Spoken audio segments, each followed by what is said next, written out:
ಜನನಿ news ಚಾನೆಲ್ಗೆ like ಮಾಡಿ, subscribe ಮಾಡಿ, ಶೇರ್ ಮಾಡುವ ಮೂಲಕ ನಮ್ಮ ಚಾನೆಲ್ಗೆ ಸಹಕರಿಸಿ.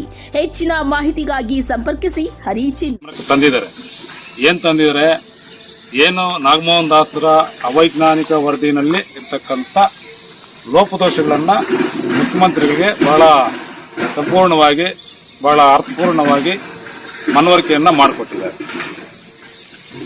ಈ ವರದಿ ಕ್ಯಾಬಿನೆಟ್ ಕೈಗೆ ಸೇರಿದಾಗ ಎ ಗ್ರೇಡ್ನಲ್ಲಿದ್ದಂಥ ವಲಯ ಸಮುದಾಯ ಪಟ್ಟಿಯನ್ನು ಬಿ ಪಟ್ಟಿಗೆ ಹೆಂಗೆ ಸೇರಿಸಲಾಯಿತು, ಅದು ಹೇಗೆ ಸಾಧ್ಯ ಆಯಿತು ಅಂತಕ್ಕಂಥದ್ದೇ ನಿಗೂಢವಾದಂಥ ಪ್ರಶ್ನೆ. ಎರಡನೇದು, ಮೀಸಲಾತಿ ವರದಿ ಯಾವ ಆಧಾರದ ಮೇಲೆ 15+3 ಜಾರಿ ಮಾಡ್ತೀರಾ ನೀವು?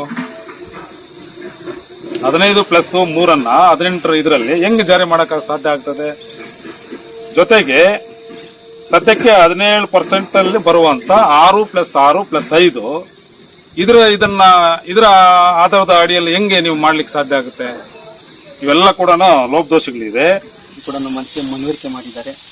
ನಾಳೆ 24ನೇ ತಾರೀಕು ವಿಶೇಷ ಸಂಪುಟವನ್ನು ಸಭೆಯನ್ನು ಕರೆಯಲಾಗಿದೆ. ಆ ಸಭೆಯಲ್ಲಿ ಏನು ನಮ್ಮ ಬಲಗೈ ಸಮುದಾಯಗಳಿಗೆ ಅನ್ಯಾಯ ಆಗ್ತದೆಯೋ ಅದು ಸೂಕ್ಷ್ಮವಾಗಿ ಪರಿಗಣಿಸಿ ಯಾವುದೇ ರೀತಿಯಾಗಲಿ ಎ ಮತ್ತು ಬಿ ಸಿ ಏನು ರೋಷ್ಟು ಬಿಂದುಗಳನ್ನು ಸರಿಯಾದ ರೀತಿಯಲ್ಲಿ ನ್ಯಾಯಯುತವಾಗಿ ನಮಗೆ ನ್ಯಾಯ ಕೊಡಿಸಬೇಕಂತೇಳಿ ಮಾನ್ಯ ಜ್ಞಾನಪ್ರಕಾಶ ಸ್ವಾಮೀಜಿಗಳು ಮತ್ತು ನಮ್ಮ ರಾಜ್ಯ ನಾಯಕರಾದಂಥ ಎಲ್ಲ ಬಲಗೈ ಸಮುದಾಯದ ಮುಖಂಡರು ಕೂಡ ಹೋಗಿ ಅವರಿಗೆ ಮನದಟ್ಟು ಮಾಡಿದ್ದಾರೆ. ಸಭೆಯಲ್ಲಿ ನಮ್ಮ ಸಚಿವರು ಯಾರಿದ್ದಾರೆ ಅವರು ಸೂಕ್ತವಾದ ತೀರ್ಮಾನಗಳನ್ನು ತಗೊಂಡು ಸರ್ಕಾರಕ್ಕೆ ವಿಶೇಷವಾದ ಮನವರಿಕೆಯಿಂದ ರಾಜ್ಯ ಬಲಗೈ ಸಮುದಾಯಗಳೇನಿದೆ ಆ ಒಂದು ಜನಸಂಖ್ಯೆ ಆಧಾರದ ಮೇಲೆ ರೋಸ್ಟರ್ ಬಿಂದುವನ್ನು ಮತ್ತೆ ಪ್ರಕ್ರಿಯೆಗೊಳಿಸಿ ನಮ್ಮ ಸಮುದಾಯಕ್ಕೆ ಒಳ್ಳೆಯ ರೀತಿಯ ಕಾನೂನಾತ್ಮಕವಾಗಿ ವಿಚಾರಗಳನ್ನು ತಿಳಿದು ನಮ್ಮ ಒಂದು ಸಮುದಾಯಕ್ಕೆ ಒಳ್ಳೆಯದು ಮಾಡಬೇಕಂತ ಹೇಳ್ತೇವೆ.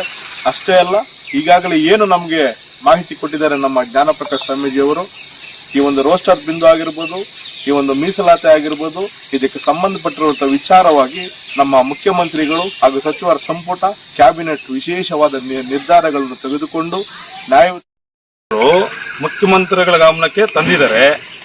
ಈಗ ಮುಖ್ಯಮಂತ್ರಿ ಗಮನಕ್ಕೆ ಸಮುದಾಯ ಸಚಿವರು ಮತ್ತೆ ಶಾಸಕರು ಏನಿದ್ದಾರೆ ಅವರು ಮುಖ್ಯಮಂತ್ರಿಗಳ ಗಮನಕ್ಕೆ ತರಬಹುದು. ಅದನ್ನು ಮುಖ್ಯಮಂತ್ರಿಗಳು ಯಾವ ಅಧಿಕಾರಿಗಳಿಗೆ ಸೂಚನೆ ಕೊಟ್ಟಿದ್ದಾರೆ ಅಲ್ಲಿ ಹಿಡಿದಿದ್ದಾರೆ. ಮುಖ್ಯಮಂತ್ರಿಗಳಿಗೆ ಹೇಳ್ದಾಗ ಅವ್ರು ಯಾರು ಕೊಟ್ಟಿದ್ದಾರೆ ಸೂಚನೆ ಇಲ್ಲ ನಿರ್ದೇಶನ ಕೊಟ್ಟಿದ್ದಾರೆ ಅಂತಕ್ಕಂಥದ್ದು ಅದು ಬಹಿರಂಗ ಆಗಿಲ್ಲ. ಅಲ್ಲಿನೇ ಇರೋದು ಒಳಮರ್ಮ. ಮುಖ್ಯಮಂತ್ರಿಗಳಿಗೆ ಹೇಳ್ಕೊಂಡಿರ್ಬೋದು, ನನ್ನ ಜನಾಂಗಕ್ಕೆ ಅನ್ಯಾಯ ಆಗ್ತಾ ಇದೆ, ಇದು ಬಹಳಷ್ಟು ಇದಾಗ್ತಾ ಇದೆ, ತೊಂದರೆ ಆಗ್ತಾ ಇದೆ ಒಳ ಮೀಸಲಾತಿಯಲ್ಲಿ, ಇದನ್ನ ಸರಿಪಡಿಸ್ಬೇಕು ಅಂತ ನನ್ನ ಸಚಿವರು ಹೇಳಿರ್ಬೋದು. ಅದನ್ನ ಅಕ್ಸೆಪ್ಟ್ ಮಾಡ್ಕೊಂಡಿರ್ಬೋದು, ರಿಜೆಕ್ಟ್ ಮಾಡ್ಕೊಂಡಿರ್ಬೋದು ಮುಖ್ಯಮಂತ್ರಿಗಳು.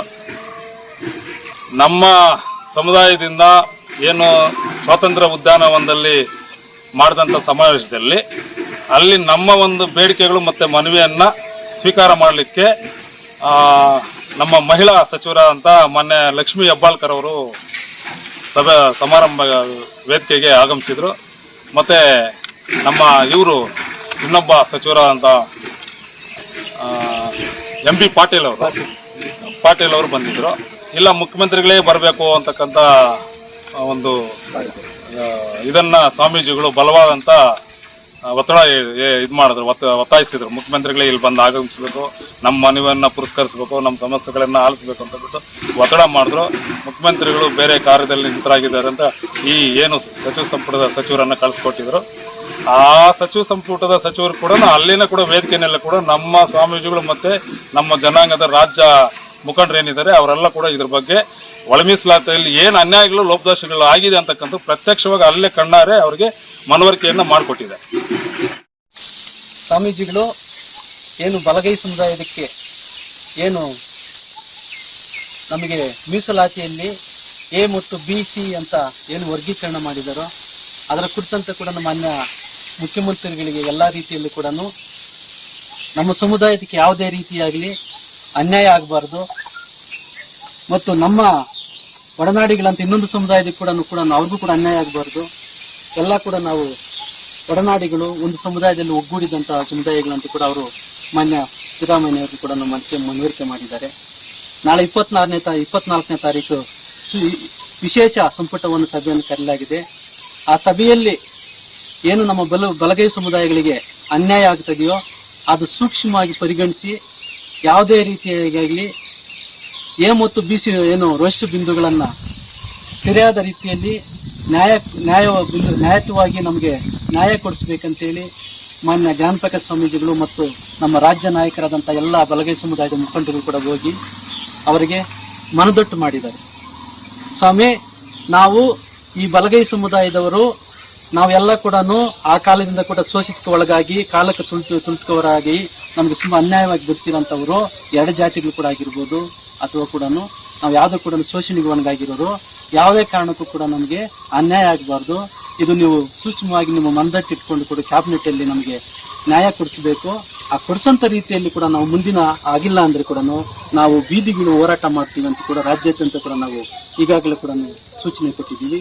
ಅದೇ ರೀತಿಯಾಗಿ ನೀವು ಇವತ್ತು ನಾಳೆ ಸಂಪುಟ ಸಭೆಯಲ್ಲಿ ನೀವು ನ್ಯಾಯ ಕೊಡಬೇಕಂತೇಳಿ ನಾವು ಮನವರಿಕೆ ಮಾಡ್ತೀವಿ. ನಮ್ಮ ಸಿದ್ದರಾಮಯ್ಯನವರು ಇದೇನ ಮಾಡಿಲ್ಲ ಅಂದ್ರೆ ನಾವು ಮುಂದಿನ ದಿನಗಳಲ್ಲಿ ನಿಮ್ಮ ಸರ್ಕಾರವನ್ನು ಉಳಿತೀವಿ ಅಂತ ಕೂಡ ನಾವು ಎಚ್ಚರಿಕೆಯನ್ನು ಕೊಡ್ತಾ ಇದ್ದೀವಿ. ಇವತ್ತೇನು ಎಲ್ಲಾ ತಾಲೂಕು 34 ತಾಲೂಕುಗಳಲ್ಲಿ ಕೂಡ ಜಿಲ್ಲೆಗಳಲ್ಲಿ ಕೂಡ ಎಲ್ಲ ಕೂಡ ನಾವು ಸರ್ಕಾರಕ್ಕೆ ಒಂದು ಏನು ಮಾಧ್ಯಮ ಮುಖಾಂತರ ಒಂದು ಎಚ್ಚರಿಕೆಯನ್ನು ಕೊಡ್ತಾ ಇದ್ದೀವಿ. ಅದರ ಮುಖಾಂತರ ನಾವು ಇಡೀ ನಮ್ಮ ತಾಲೂಕು ಅಧ್ಯಕ್ಷರಾದಂಥ ಬಲಗೈ ಸಮುದಾಯದ ತಾಲೂಕು ಅಧ್ಯಕ್ಷರು ದೇವರಾಜನ್ ಅವರು ಇನ್ನೂ ಮಾತಾಡ್ತಾರೆ. ನನಗೆ ಅವಕಾಶ ಕೊಟ್ಟಂತೆ ಎಲ್ಲರಿಗೂ ಕೂಡ ನಾನು ಎಲ್ಲರಿಗೂ ಮಾಧ್ಯಮ ಮಿತ್ರರಿಗೆ ಜೈ ಭೀಮ್ ನಮಸ್ಕಾರಗಳು. ನಮ್ಮ ಹೆಸರು ದೇವರಾಜ್ ಅಂತ, ಕರ್ನಾಟಕ ರಾಜ್ಯ ಬಲಗೈ ವಲಯ ಜಾತಿಗಳ ಒಕ್ಕೂಟದ ಕೆಜಪ್ ತಾಲೂಕಿನ ಅಧ್ಯಕ್ಷರು. ಬಂಧುಗಳೇ, ಕರ್ನಾಟಕ ರಾಜ್ಯ ಬಲಗೈ ಜಾತಿಗಳ ವಲಯ ಜಾತಿಗಳ ಒಕ್ಕೂಟ ಈ ಸರ್ಕಾರಕ್ಕೆ ಮತ್ತು ಸರ್ಕಾರದ ಮುಖ್ಯಮಂತ್ರಿಗಳಾದಂಥ ಸಿದ್ದರಾಮಯ್ಯನವರಿಗೆ ಎಚ್ಚರಿಕೆ ಮತ್ತು ಅವ್ರ ಗಮನಕ್ಕೆ ತರುವಂಥ ವಿಚಾರ ಏನಂತ ಹೇಳಿದ್ರೆ, ಈ ಒಳ ಮೀಸಲಾತಿ ವಿಚಾರದಲ್ಲಿ ರಾಜ್ಯದಲ್ಲಿ ಎಡ ಬಲ ಅಂತಕ್ಕಂಥ ಗೊಂದಲಗಳನ್ನು ಸೃಷ್ಟಿ ಮಾಡಿ ಈ ಒಳ ಮೀಸಲಾತಿ ನಾಗಮೋಹನ್ ದಾಸ್ರ ವರದಿಯಲ್ಲಿ ಸಾಕಷ್ಟು ಲೋಪದೋಷಗಳನ್ನು ಬೆಳಕಿಗೆ ಬಂದ ನಂತರ ಪುನಃ ಮುಖ್ಯಮಂತ್ರಿಗಳು ಸರ್ಕಾರದ ಮುಖ್ಯ ಕಾರ್ಯದರ್ಶಿಗಳನ್ನ ಒಳಗೊಂಡಂತೆ ಒಂದು ಸಮಿತಿಯನ್ನ ರಚನೆ ಮಾಡಿದ್ದಾರೆ. ಇದೇ ಬಲಗೈ ಜಾತಿಗಳ ಸ್ವಾಮೀಜಿಗಳು ಮತ್ತೆ ಮುಖಂಡರನ್ನ ಕರೆದು ಆಹ್ವಾನ ಕೊಟ್ಟಿದ್ದಾರೆ. ಆಹ್ವಾನ ಕೊಟ್ಟಾಗ ನಮ್ಮ ಏನು ಈ ಜನಾಂಗದ ಸ್ವಾಮಿಗಳು ಕೆಲವೊಂದು ವಿಚಾರಗಳನ್ನ ಮುಖ್ಯಮಂತ್ರಿಗಳ ಗಮನಕ್ಕೆ ತಂದಿದ್ದಾರೆ. ಏನು ನಾಗಮೋಹನ್ ದಾಸ್ರ ಅವೈಜ್ಞಾನಿಕ ವರದಿನಲ್ಲಿ ಇರ್ತಕ್ಕಂಥ ಲೋಪದೋಷಗಳನ್ನ ಮುಖ್ಯಮಂತ್ರಿಗಳಿಗೆ ಬಹಳ ಸಂಪೂರ್ಣವಾಗಿ ಬಹಳ ಅರ್ಥಪೂರ್ಣವಾಗಿ ಮನವರಿಕೆಯನ್ನ ಮಾಡಿಕೊಟ್ಟಿದ್ದಾರೆ. ಈ ವರದಿ ಕ್ಯಾಬಿನೆಟ್ ಕೈಗೆ ಸೇರಿದಾಗ ಎ ಗ್ರೇಡ್ನಲ್ಲಿದ್ದಂಥ ವಲಯ ಸಮುದಾಯ ಪಟ್ಟಿಯನ್ನ ಬಿ ಪಟ್ಟಿಗೆ ಹೆಂಗೆ ಸೇರಿಸಲಾಯಿತು, ಅದು ಹೇಗೆ ಸಾಧ್ಯ ಆಯಿತು ಅಂತಕ್ಕಂಥದ್ದೇ ನಿಗೂಢವಾದಂಥ ಪ್ರಶ್ನೆ. ಎರಡನೇದು, ಮೀಸಲಾತಿ ವರದಿ ಯಾವ ಆಧಾರದ ಮೇಲೆ 15+3 ಜಾರಿ ಮಾಡ್ತೀರಾ ನೀವು? 15+3 18 ಇದರಲ್ಲಿ ಹೆಂಗೆ ಜಾರಿ ಮಾಡಕ್ಕೆ ಸಾಧ್ಯ ಆಗ್ತದೆ? ಜೊತೆಗೆ ಸದ್ಯಕ್ಕೆ 17% ಅಲ್ಲಿ ಬರುವಂತ 6+6+5 ಇದರ ಆಧಾರದ ಅಡಿಯಲ್ಲಿ ಹೆಂಗೆ ನೀವು ಮಾಡ್ಲಿಕ್ಕೆ ಸಾಧ್ಯ ಆಗುತ್ತೆ? ಇವೆಲ್ಲ ಕೂಡ ಲೋಪದೋಷಗಳಿದೆ. ಜೊತೆಗೆ ಏನ್ ನಾಗಮೋಹನ್ ದಾಸ್ರ ವರದಿ ನ್ಯಾಯಾಲಯ ತಿರಸ್ಕರಿಸಿದೆ, ರಿಜೆಕ್ಟ್ ಮಾಡಿದೆ. ಕೋರ್ಟ್ ಆ ರಿಪೋರ್ಟ್ ಅನ್ನ ರಿಜೆಕ್ಟ್ ಮಾಡಿದೆ, ಅದರ ವರದಿಯನ್ನ ತಿರಸ್ಕಾರ ಮಾಡಿದೆ. ಈಗ ತಿರಸ್ಕಾರ ಮಾಡಿರೋದಕ್ಕೆ ಈಗ ಅದನ್ನು ಸದ್ಯಕ್ಕೆ ಅದರ ತಿರಸ್ಕಾರ ಆಗಿದೆ. ಅದರ ವಿಚಾರ ಪಕ್ಕಕ್ಕಿರಲಿ.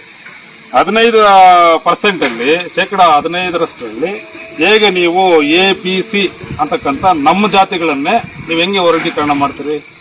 15% ಅಲ್ಲಿ ಹೆಂಗೆ ವರ್ಗೀಕರಣ ಮಾಡ್ತೀವಿ? ABC ಅಂತ ಹೆಂಗೆ ಮಾಡೋಕ್ಕಾಗುತ್ತೆ? ಮಾಡೋಕ್ಕೆ ಸಾಧ್ಯ ಇದೆ. ಇದೆಲ್ಲ ಕೂಡ ಅವೈಜ್ಞಾನಿಕ ಅಂತ ಹೇಳ್ಬಿಟ್ಟು ಈ ಸಂದರ್ಭದಲ್ಲಿ ನಾನು ಇಷ್ಟಪಡ್ತೀನಿ.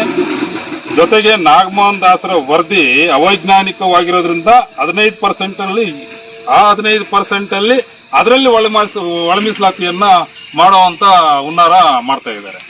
ಇವೆಲ್ಲ ಕೂಡ ಈ ಹುನ್ನಾರಗಳು ಮತ್ತೆ ಈ ಸಂಚುಗಳು ಇವೆಲ್ಲ ಯಾವುದೇ ಜಾತಿ ಅಥವಾ ಅಸ್ಪೃಶ್ಯರ ಏನು ಮೂಲ ಮೀಸಲಾತಿ ಇದೆ ಇವುಗಳಿಗೆಲ್ಲ ಚ್ಯುತಿ ಮತ್ತು ತುಕ್ಕು ಉಂಟು ಮಾಡುವಂತ ಕೆಲಸ ಆಗಿದೆ. ದಯವಿಟ್ಟು ರೋಸ್ಟರ್ ಬಿಂದುಗಳನ್ನ ಸರಿಪಡಿಸ್ತೀವಿ ಅಂತ ಕೂಡ ಹೇಳ್ತಾ ಇದ್ದಾರೆ. ಇದುವರೆಗೂ ಕೂಡ ರೋಸ್ಟರ್ ಬಿಂದುಗಳನ್ನ ಸರಿಪಡಿಸಿಲ್ಲ.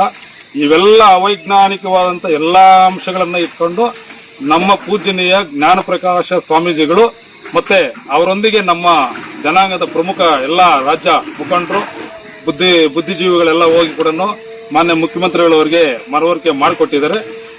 ನಾಳೆ ಏನ್ ನಡೆಯಲಿದೆ ವಿಶೇಷವಾದಂತ ಸಚಿವ ಸಂಪುಟದಲ್ಲಿ ಏನು ನಮ್ಮ ಬಲಗೈ ಜಾತಿ ವಲಯ ಸಮುದಾಯಕ್ಕೆ ಆಗಿರ್ತಕ್ಕಂಥ ರೋಸ್ಟರ್ ಬಿಂದುಗಳ ತಿದ್ದುಪಡಿ ಇರ್ಬೋದು, 15% ಮೀಸಲಾತಿಯಲ್ಲಿ ಒಳ ಮೀಸಲಾತಿಯನ್ನು ಮತ್ತೆ ಅದರಲ್ಲಿ ಇಂಪ್ಲಿಮೆಂಟ್ ಮಾಡ್ತಕ್ಕಂಥದ್ದು ಆಗಿರ್ಬೋದು, ಇವೆಲ್ಲವನ್ನ ಕೂಡ ಕೈಬಿಟ್ಟು ಏನು ಸರ್ಕಾರದ ಮುಖ್ಯ ಕಾರ್ಯದರ್ಶಿಯವರ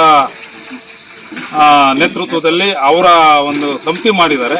ಇವೆಲ್ಲ ಕೂಡ ನಮ್ಮ ಸ್ವಾಮೀಜಿಗಳು ಏನು ನಿಮಗೆ ಬೇಡಿಕೆಗಳು ಮತ್ತೆ ಅವರ ಮನವಿಗಳನ್ನು ಏನು ಕೊಟ್ಟಿದ್ದಾರೆ, ಅವ್ರು ಕೊಟ್ಟಿರೋಂಥ ಮನವಿಗಳನ್ನು ಜಾರಿ ಮಾಡಬೇಕು, ಅಂಗೀಕರಿಸಬೇಕು, ಅದೇ ಇದನ್ನ ಆದೇಶಿಸಬೇಕು ಅಂತ ಹೇಳ್ಬಿಟ್ಟು ಜನಾಂಗಕ್ಕೆ ನ್ಯಾಯವನ್ನ ಒದಗಿಸ್ಕೊಡ್ಬೇಕು ಅಂತ ಹೇಳ್ಬಿಟ್ಟು ಈ ಸಂದರ್ಭದಲ್ಲಿ ಹೇಳ್ತಾ, ಜೊತೆಗೆ ಪುನಃ ಏನಾದರೂ ಈ ಒಂದು ಜಾತಿಗೆ ಅನ್ಯಾಯ ಆದರೆ ಇದು ಬಹಳ ತೀಕ್ಷ್ಣ ಮತ್ತು ತೀವ್ರತೆಯಿಂದ ಹೋರಾಟವನ್ನ ಕಾಣಬೇಕಾಗುತ್ತೆ. ಆ ಒಂದು ಚುರುಕನ್ನು ಕೂಡ ನಾವು ಮುಟ್ಟಿಸ್ತೀವಿ ನಮ್ಮ ಜ್ಞಾನಪ್ರಕಾಶ್ ಸ್ವಾಮೀಜಿಯವರ ನೇತೃತ್ವದಲ್ಲಿ ಮಾರ್ಗದರ್ಶನದಲ್ಲಿ ಅಂತ ಹೇಳ್ತಾ ನನ್ನ ಮಾತಿಗೆ ವಿರಾಮವನ್ನ ಹೇಳ್ತಾ ಇದ್ದೀನಿ. ಜೈ ಭೀಮ್.